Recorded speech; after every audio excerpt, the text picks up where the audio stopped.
Well, you had trouble with Steven Seagal on a film you did together, correct? Yeah, something like that. Yeah, you know. He seems like such a doll. It's surprising. DMX once said Steven Seagal talked to him like an old slave master. And no, he wasn't exaggerating. That was real talk. That line could have headlined a New York Times bombshell, but instead, it got buried deep under years of silence, secret deals, and protection from Hollywood's power players who didn't want the truth getting out. You calling white boy mother...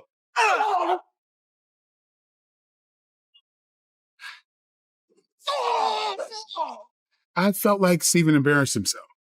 Because, I mean, Steven hired me 3 different times himself. Why? If I'm not a good martial artist. This wasn't just some actor beef. This was one of the realest rappers of our time clashing head-on with a man many now call one of the most foul-mouthed racists in the game. Steven Seagal was so horrible on such a scale. It was such a huge scale of terribleness that it wasn't undeniable by anyone who was there. I remember at one point he locked himself in this dressing room because he said, "You're saying Hans and Franz could beat me up, and I'm not coming out of the dressing room until you change the sketch." Like, I mean, it was really legendary craziness. The movie set didn't feel like a job. It felt like a war zone. DMX walked into straight chaos, injuries, tension, and straight-up spiritual exhaustion. And guess who was at the center of it all? Steven Seagal, the so-called martial arts legend, the slow-talking, ponytail-swinging Aikido guy who had America thinking he was some kind of Bruce Lee 2.0. But behind all that fake zen and action movie swagger? I did a movie with him called Executive Decision. Yeah. And oh yeah, all 3 of you saw it.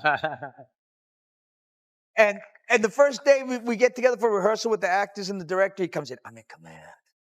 What I say is law. You disagree?" And I started cracking. I was like, I thought he was kidding. We were just hanging out. Yeah. And he Aikito'd me against a brick wall. Pow! Knocked all the air out of me. I was like, what? What? Yeah. I mean, what I really want to say is how big and fat he is and how he runs like a...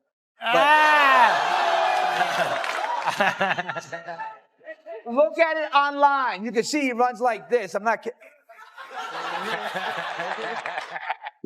He was stacking up lawsuits and wild stories like a madman.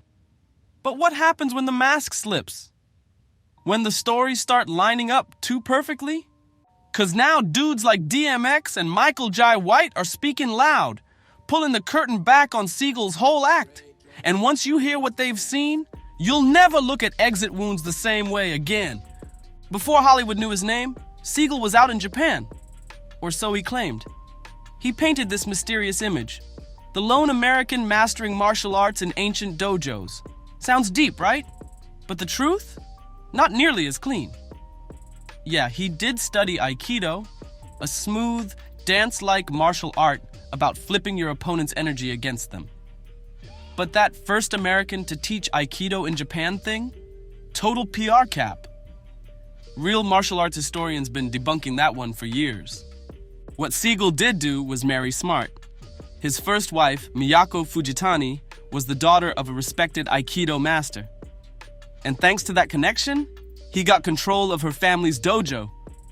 That's where the myth started, the whole wise foreigner mastering the East vibe. But really, he played the game, built a persona, and finessed his way into power. Hollywood tough guy, in your opinion. You accept it, of course. When you say tough guy, do you mean martial artist or just tough guy? I mean, Steven, for real, if he was on the street and there was a situation, you wanted this Hollywood guy by your side because he could defend himself.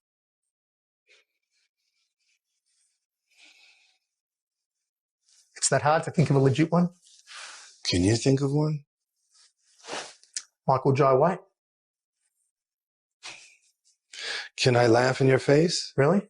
Yes. Behind that cold, emotionless stare was a dude obsessed with being the alpha in every room. Steven Seagal wasn't just into martial arts, he mastered the art of manipulation too. And let's keep it real. While Aikido has its place in the martial world, it's not exactly action movie gold. So what did Seagal do? He jazzed it up, made it flashy, turned it into something that looked way tougher than it really was. His real weapon? Image. All black outfits, slow motion movements, whispering instead of yelling, all to sell this silent warrior vibe.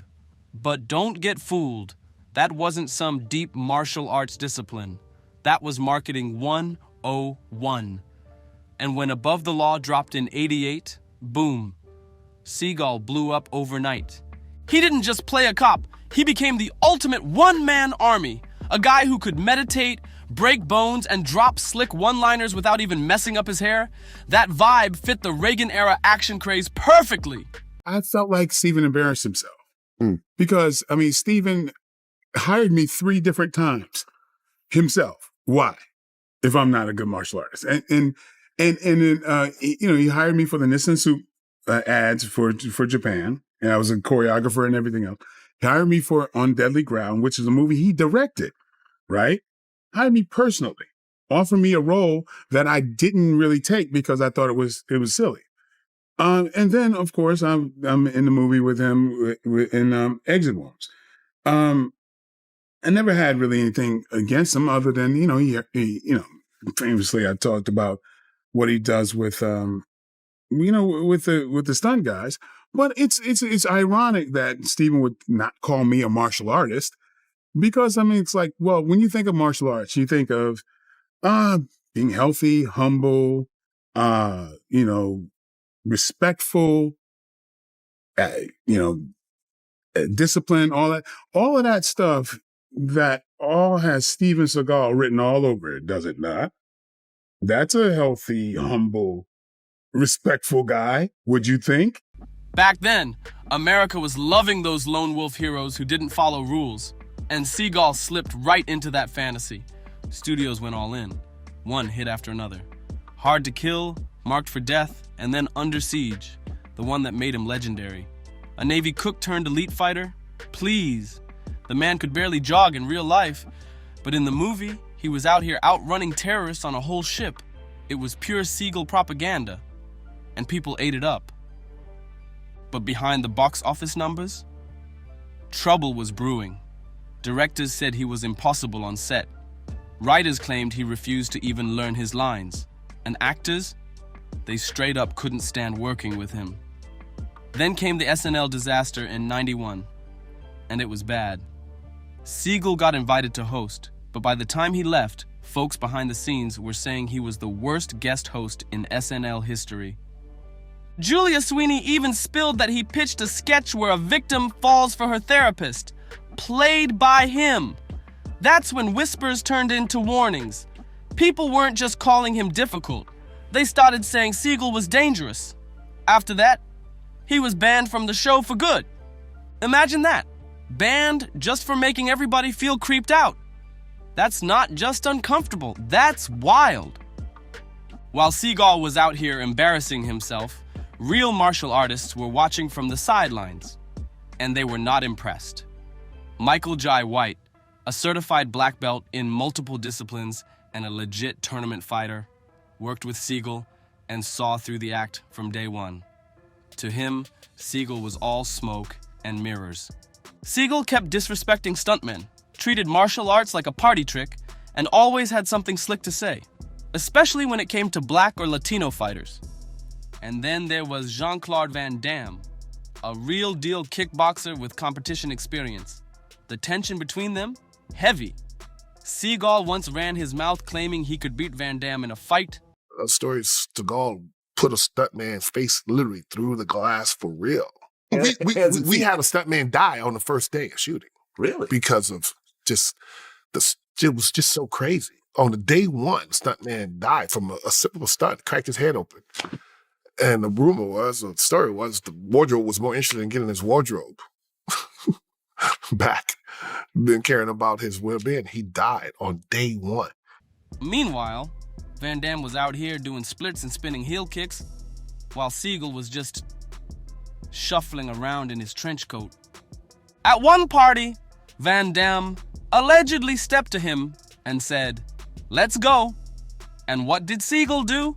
Walk straight out the back door, no action, no hands, just vanished. But the wildest story? Gene LeBell, the godfather of grappling, a man nobody in martial arts disrespects. Seagal bragged on set that nobody could choke him out, claiming he had some secret breathing technique. Gene said, "Bet," and choked him unconscious on the spot. Word is, Seagal even lost control of his bowels when he hit the floor. To this day, Seagal denies it, but Gene and multiple witnesses say it happened loud and clear, and he wasn't done acting reckless. While filming with stuntman Finn Thorson, Seagal went totally off script and hit him full force in the throat. No warning, no setup, just pure ego. Even after all that, Seagal still acted like he was better than everyone. In one interview, he even said Michael Jai White wasn't a real martial artist. Really? The same Michael Jai White who trained with world-class legends and choreographed fight scenes for blockbuster movies? That's who Seagal tried to downplay? Well, you had trouble with Steven Seagal on a film you did together, correct? Yeah, something like that. Yeah, you know. He seems like such a doll. It's surprising. I mean, he hurt, a few people on the set purposely. And it's like, if you're acting and we're working together, I'm trusting you not to, take advantage of the situation and vice versa, and, to do the things he did on the set, man, I was like, yo, how did he hurt him? Like rushing for a sandwich at the service table? He put one guy's, stunt guy put his head through the window. Really? He was just supposed to act like he hit him. He actually grabbed the guy and pushed his head through the window, and the one move where he has my arms behind my back and we're both supposed to drop to the ground at the same time. On cue, I drop and he stays up, dislocating my shoulder. Really? But what goes around comes around, and he ended up hurting himself on the set and was out for 2 weeks. So. Oh, good. Truth is, Seagal couldn't handle real competition. He built his whole brand on being the mysterious lone wolf. But actual fighters saw straight through the act and weren't scared to speak out. By 2001, his career was barely breathing. Flop after flop, and story after story of wild behavior behind the scenes. Seagal's brand stopped selling, and Hollywood started backing away.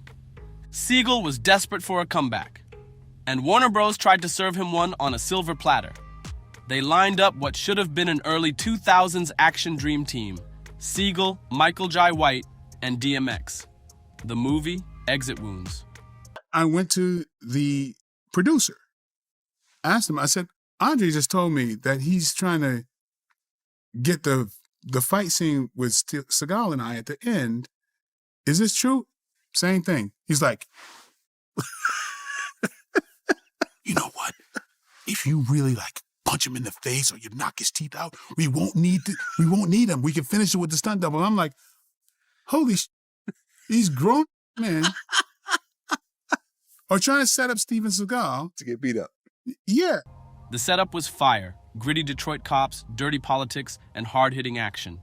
But once filming started, this whole thing felt cursed from the jump. Seagal stormed onto set like he owned the place. He refused rehearsals, disrespected the stunt crew loudly, ignored the script, and acted like rules didn't apply to him. And the injuries started stacking quick. Stuntmen were getting wrecked left and right because Seagal didn't know when to chill. One dude got his face split straight from cheek to jaw, all because Seagal wanted the fight to look real. In another wild moment, he allegedly picked a guy up and slammed his head through a real glass window when they were supposed to use sugar glass. No warning, no prep, just violence for the sake of ego. But that wasn't even the worst part. On day one, tragedy hit. A stuntman named Chris Lehman was killed during a dangerous car stunt. His head hit the pavement. He was rushed to the hospital but didn't make it. It shook the whole production. And who was at the center of all this chaos? The same man throwing safety protocols out the window, Steven Seagal. Now picture being DMX in that environment. You show up ready to work, and your co-star won't even follow the script. He talks down to you, goes off book during takes, and turns fight scenes into real-life scraps. Someone literally dies on set, and Seagal just keeps acting like nothing happened. DMX wasn't one to complain, but even he had his limit. In one scene, Seagal was supposed to pull DMX down in a choreographed arrest move. Instead of following through, Seagal stayed standing, let go early, and DMX's shoulder popped out of place. Then came the quote that blew the lid off everything. According to Nikki Swift, DMX said Seagal talked to him like an old slave master.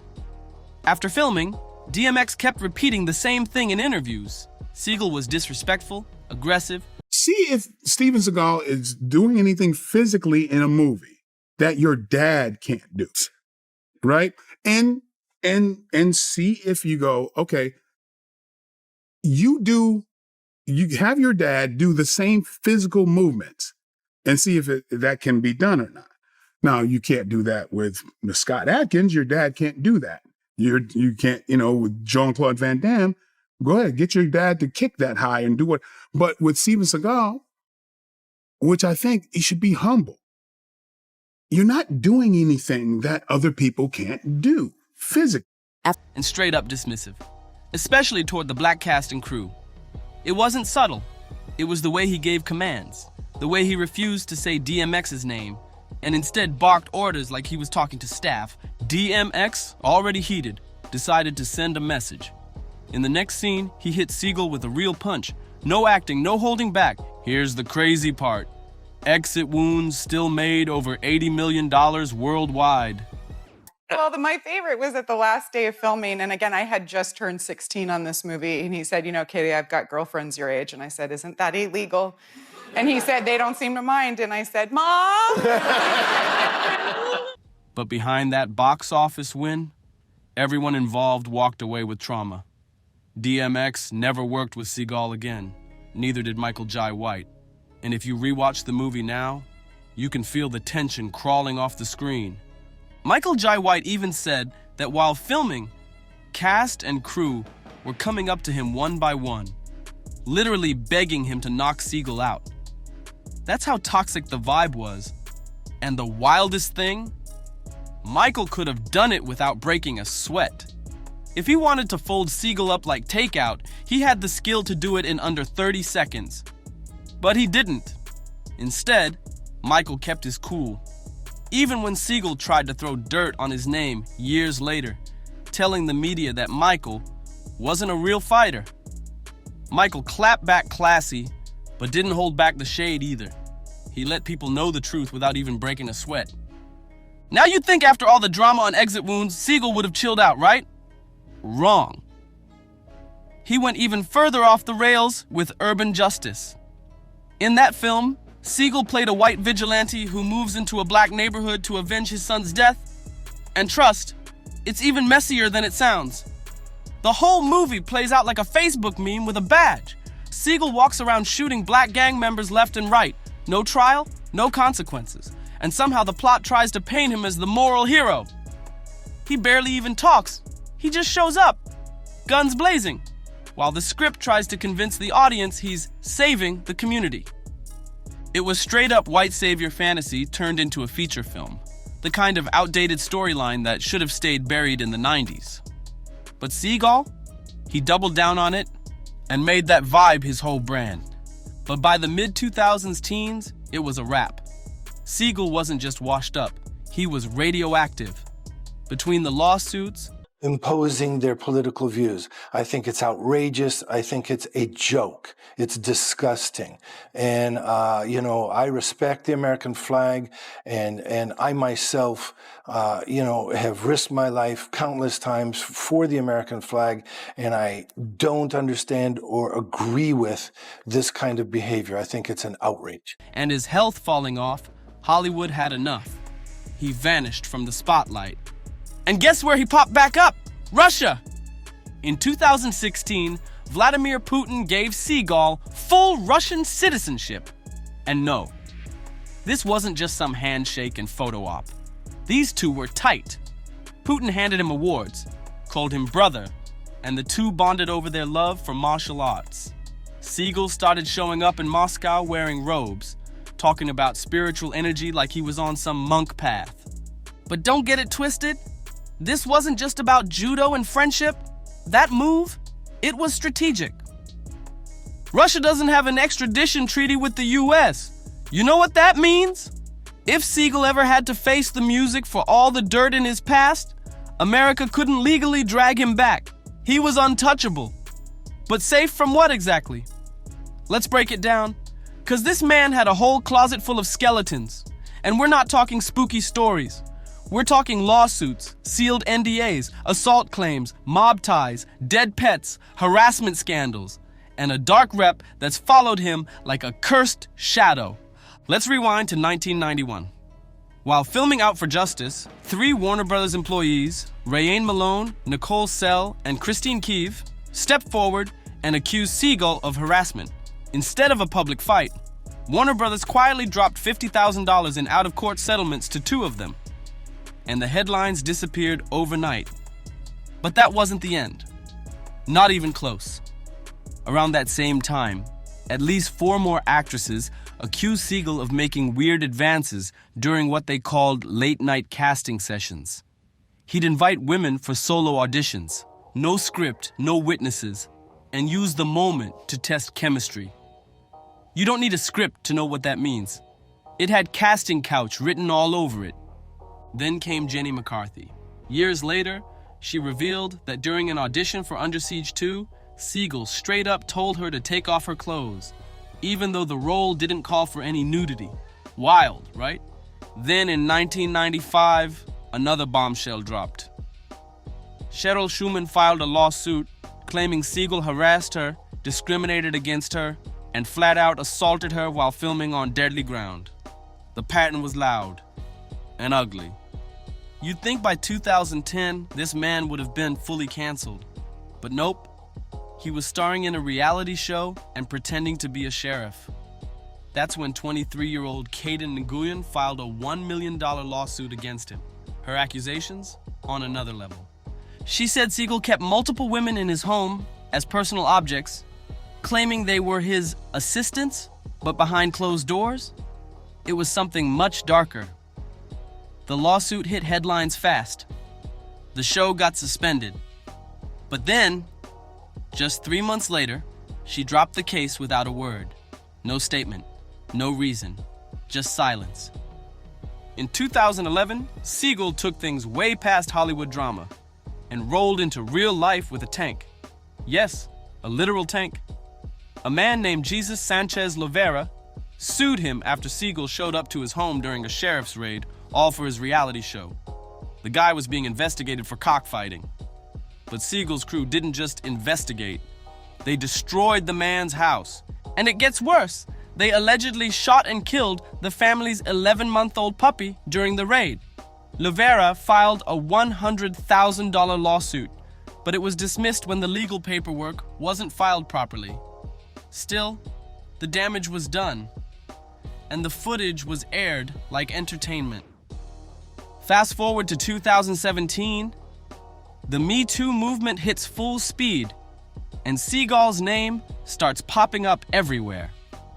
Actress Portia de Rossi tweeted that during an audition, Seagal told her that chemistry off-screen was important, then unzipped his pants right in front of her. Katherine Heigl said he made inappropriate jokes about dating girls her age, and she was only 16 at the time. Then there's that disturbing press photo from the Under Siege 2 tour, where Seagal's hand is visibly placed across her chest while she was still a teen. The picture went public, and it aged horribly. And it didn't stop there. Dutch model Fabiola Daddis came forward. So did actress Rachel Grant. And Regina Simons, a former model and extra, publicly accused Seagal of assaulting her back in 1993. These weren't just one-offs. This was a full-blown pattern. But guess what? Seagal wasn't just stirring up drama in Hollywood. He was clashing with the mob too. In the early 2000s, his former producer, Julius Nasso, tried to shake him down for $3 million after Seagal backed out of a movie deal.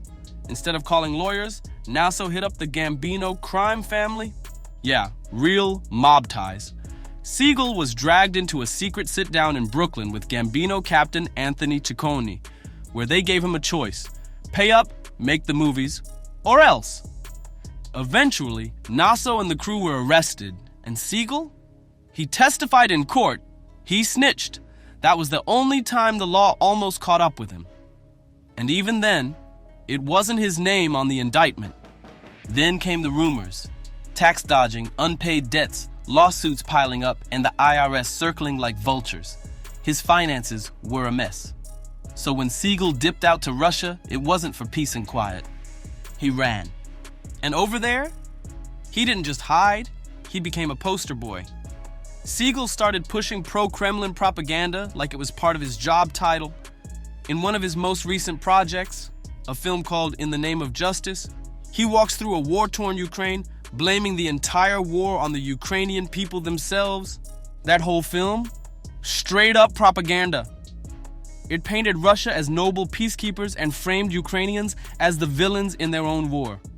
And if that wasn't wild enough, in a 2020 clip, Seagal went full mask off and called Ukrainians Nazis. People were not having it. The internet dragged him hard, not just for being delusional, but for saying stuff that sounded flat out racist. And remember when Seagal decided to jump into the NFL protest drama, uninvited? Back in 2017, when athletes were peacefully kneeling during the national anthem to protest police brutality and racial injustice, Seagal randomly chimed in from Moscow, like anyone needed his take from across the world. But let's not pretend this man's behavior was ever a secret. Directors knew, producers knew, stunt teams definitely knew. And still, nobody did a thing. No big cancellation, no blacklist, just a slow fade into forgotten straight-to-DVD flicks and low-budget foreign films that barely made a blip. Because that's how power works. Hollywood didn't shut the door on him. They just stopped caring when he stopped making money. The machine ran with him until the box office dried up. And only then did they quietly let him go. By the time people like DMX and Michael Jai White started sharing what really went down, it was too late. Hollywood had already moved on. Their stories weren't a scandal. They were just leftovers to a system that used Seagal up and tossed him aside. Steven Seagal finessed his way through fame, power, and controversy, and fooled a whole generation while doing it. But the curtain's finally falling, and this time, it's not part of the act.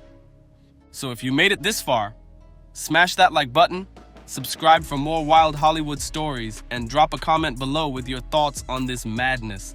Was Seagal always shady, or did people just look the other way too long? Thanks for watching, and we'll catch you on the next one.